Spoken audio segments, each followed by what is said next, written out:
Don't be shy, 'cause life won't bring you down too far.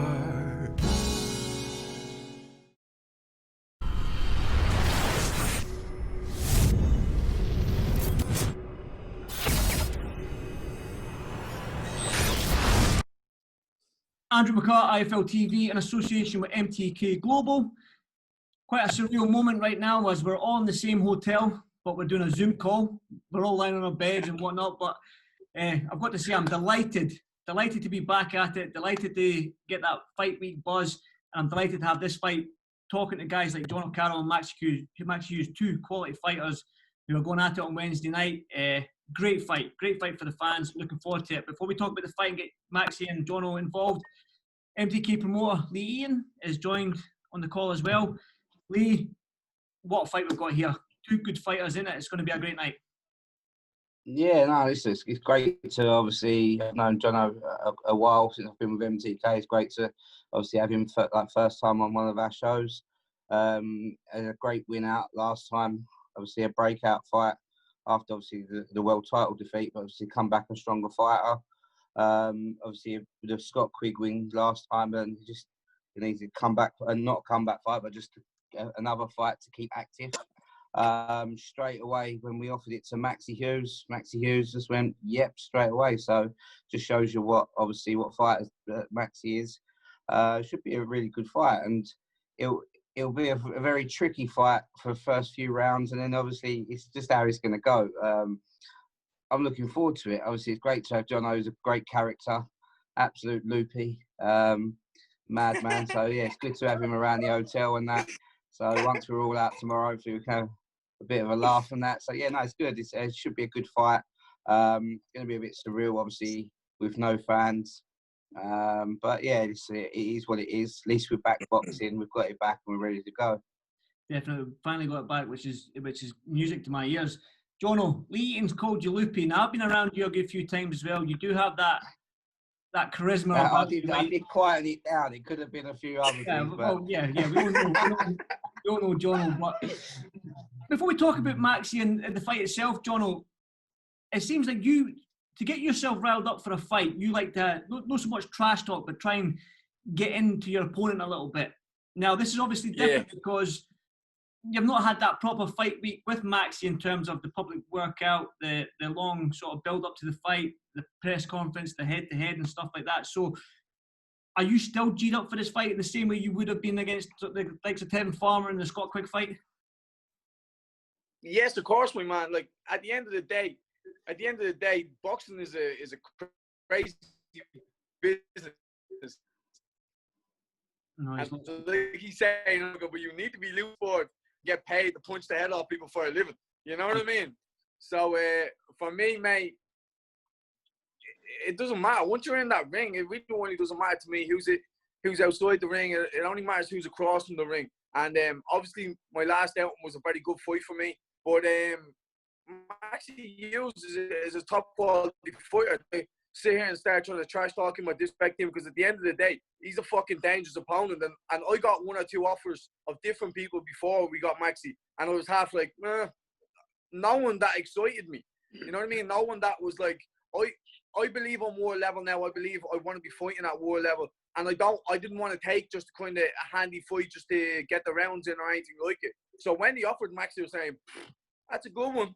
That's a good one. Yeah, 100%. That's when I kind of got my blood boiling a little bit, and I was like, yeah, now I'm ready to go into camp. Now I'm ready to train hard. Now I'm ready to work, because I ain't overlooking past this fight. I know for the fact that if I lose this fight, then world title dreams are fucking shattered for me. So for me, that's all it is. I'm just looking to be a world champion. I don't genuinely care who is across the ring from me. It's more or less if you can get the best out of JONO CARROLL, if you can get the best out of me, then I believe I'm a world champion. You know what I mean? I already believe in my head I'm a world champion. It's only time will tell. You know what I mean? I don't even, for me, to be honest with you, it's not even if, buts, or maybe. It's just a matter of time before I become world champion. So I was excited to hear Maxi Hughes accepted the fight. And yeah, it got me definitely working hard in camp. But like I said, as long as I'm at my best, and I don't genuinely care who I'm fighting, because if I think I'm more level, then give me world level opponents. So I don't want no walkover fight, and that's what I believe Maxi Hughes is. He's a bleeding top quality fighter, and I know he's coming in big for this motherfucking fight, like he said. So it's gonna be interesting. I'm looking forward to this fight. It's gonna be a good one. Definitely, I'm looking forward to it. Maxi, now, Jono just said you're a fucking decent fighter. You're going to come in big, and he's happy that you took the fight because he didn't want an easy fight. When you hear Jono say that, and you must have seen the way Jono acts at press conferences and weigh-ins and stuff like that. But when you hear Jono say that to you and give you that call it a compliment, how does that make you feel heading into the fight? Yeah, it feels good, and it's nice to be respected by Jono. I've got a lot of respect for Jono as well, and I did expect him. I've seen the build-ups to his previous fights, and I've seen how he's good at selling the fight, and that's how he likes to be. But he's been quiet. But like Jono says, I feel like I'm in the same boat. I did just before I accepted the fight with Jono. I'd accepted a fight to go to Russia for shit money, to be honest, because I did with this COVID and all that. I didn't know when I was going to get any other fights or out like that. So I just accepted the first decent fight that came my way. But then I'd accepted that, and then a couple of days later, I got accepted Jono, and same as Jono, I thought, wow, this is a good fight. This is going to get me fired up. Really motivated, really good to be getting in the ring, because I believe myself to be as a high quality fighter. So boxing someone like Jono, who's been in there for world titles, I couldn't think of a better fight to have. So yeah, thanks Jono for compliments and your respect. I appreciate that. You've got the respect of me back. Looking forward to it. No, he's just trying to get his views up. Don't mind him, actually. Me and you are going to go in there like true professionals, and we're going to smack the head off each other on Wednesday, regardless of what he fucking trying to do. I got nothing but love and respect for you. I know what it's like these fucking crazy-ass times with the COVID shit. So I was the same. I jumped at this opportunity. Yeah. I was just thankful that MTK, the best management team in the business, let me just throw that one out there. And they made sure I'm ready. They made sure I'm staying ready, so when them world titles come, that I can go and fucking snatch them with both hands.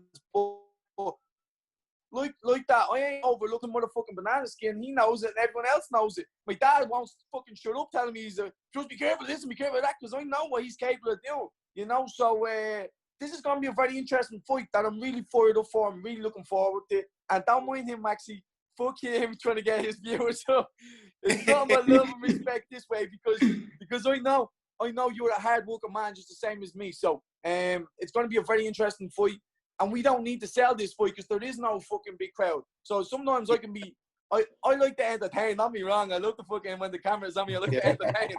But at the end of the day, it's all about selling fights. And this one, we don't really need to sell it because the fight quality, it's already there. You know what I mean? It's going to be a top quality fight, and people are interested and people are looking forward to it. People will be tuning in to watch it because they know what we're both capable of doing, and they just want to see. They've missed boxing, so they know they're getting a top fight between us. So the people will just tune in and watch us have a good scrap. Definitely. Exactly. I'm going to ask a question here. Maxi says, Jono says that you're not a walkover fight for him, but a lot of people, not a lot of people, but some fans might think, Maxi, that this is a warm-up fight for Jono before he gets his big shot at the big opponent or the world title fight. How does that make you feel? Does that bring the fire in your belly to go in there and put performance? Because if you beat somebody like JONO CARROLL, then that propels you up at that world scene as well. So how does that make you feel when some people think that you're just a warm-up fight for Jono heading into his world titles? To be honest, it don't really make me feel anything. I don't go on social media a lot. The only one I have got is Instagram, but I like sort of no nonsense. I don't take in sort of any negativity. People can say what they like to say or think what they like to think. I'm not bothered. The only thing that matters is what's going on in my head. And I'm happy to fight the top fighters all the time. And I don't need people to say this or say that to fire me up. I fire myself up and just be ready. If people can think what they want, you know, everyone's entitled to their opinions. so they can say and think what they want, but I'll just be focusing on myself. And at the end of the day, a lot of people who have their opinions and say what they say, they've never stepped inside the boxing ring, so they don't understand what it's like actually being in that ring. Yeah. Especially them people who's got social media accounts, who's got a fake profile picture. They don't ever put a picture of themselves, and they start thinking they know everything. And you're like, hold on a minute. You don't even fucking show yourself. That shows me what type of person you are. So I'm not going to listen to a word you fucking say. And for me, I think I have a lot of respect for a lot of people because they love to be entertained. Like, people love watching me, and I love having a buzz with people. I love slagging people, even fans. I love fucking slagging sometimes, you know what I mean? But I think a lot of people love me, not so much just because of my ring craft and whatnot, but because of my outside shenanigans that I sometimes play too, you know what I mean? So, and I think that's why, because Maxi he does his talking in the ring. He doesn't really do it outside. He doesn't talk a lot of shit. And that actually gives me a lot more respect for him.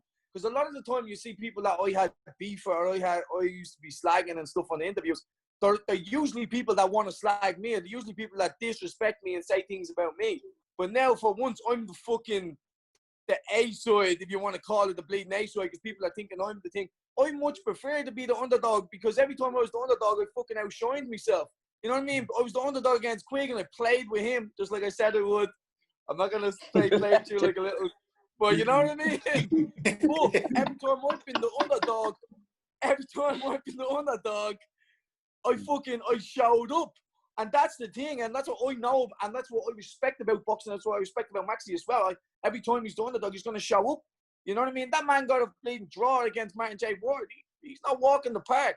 So I ain't overlooking him, because fuck that. Like, it's that been my worst mistake. I overlooked that French fella. That was the worst thing that I could have ever done. That shit will never happen to me again. Well, that's what I was going to say.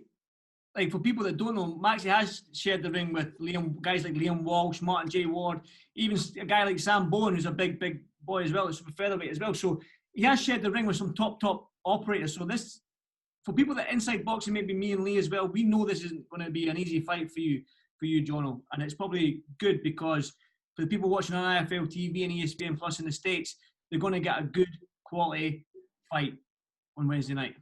Sure. I don't think I've ever been in a boring one. Sometimes when it's meant to be easy night, it's me fucking hardest night. You know what I mean? So sometimes I can get dragged into a battle myself. So I have to be smart in this fight for sure. Have you grown, are these wise words now, Jono? Have you grown up a little bit? Is that what I'm hearing here? Mate, if you're not he's grown up till dying, he gets in the ring, and then someone whacks him, and then he goes, ah! Listen, if you're not growing, you're doing, my man. I'm always trying to develop. I'm always trying to be a better person inside and outside the ring. You know what I mean? So right now, I feel very spiritual. I'm doing a lot of inner work, not just outer work, man. I'm doing a lot of inner work. So I'm trying to be a nicer person all the way around. Definitely. Well, I suppose I'm going to ask this question then. You both believe that you're going to win this fight, but can either you get the stoppage against one another? Can we see a good knockout win for the fans, or is it that's not in the game plan? I'm fishing for something, man. Give me something. He's fishing, isn't he? He's fishing. I always, every time I predict a knockout, I usually get it. You know, I haven't really predicted a knockout in this fight. I know Maxi Hughes is a very fucking tough man. I don't see him going down. If Arden's gonna break, it's gonna be maybe his body. But that's all. I cannot see that man going down with a head. I hear him with a sledgehammer in the head, and the motherfucker's gonna stand right there and look me back in the face. So no, I can't imagine anyone's gonna be getting no knockout. And I got a bleeding chin like granny. So that beard, good luck with that one, Maxi. You'll hurt your bleeding hands before you'll knock me out. Shit. Maxi, how confident are you to get this win against Jono? Obviously, you must be confident you would have taken the fight. Yeah, but obviously, I believe in myself. I back myself, and I know what's expected. When I know what to expect when I get in the ring, it's going to be a tough fight. I've watched Jono's career, very very tough fight, but one that fires me up and one that the fans will enjoy. We're going to have 10 rounds, 10 good quality rounds of quality boxing. It's all anybody could ask for. Well, see, that's wise words as well from Maxi. We're getting wise words from Jono, and we're getting wise words from from MAXI HUGHES as well. What's going on here? Because we're OGs. We're OGs of the sport. That's why, mate. We're getting old and wise now. Not as old as me yet. When you get grey in your beard, John, will come and see me. Mate, I might have any greys because I got good fucking genetics.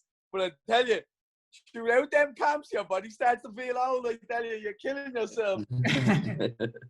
Right, one final word. Obviously, like I said, John's going to give me a shout on Instagram for a body shot and a body shot from MAXI, right? Is that what is happening? Yeah, 100%. with an 8-ounce glove. 8-ounce Or glove? knuckles. Or Yeah. knuckles, what you want? Knuckles. No, I don't actually protect you. No, I need to protect your hands. So it's 8-ounce gloves. 8-ounce glove. 8-ounce gloves. My pleasure, brother. No, right, Looking final forward word. to it.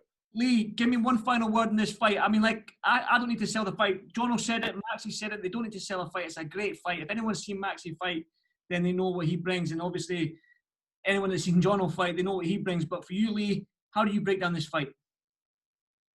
It's a great fight. Listen, they both. Jono brings entertainment. MAXI's a very good boxer.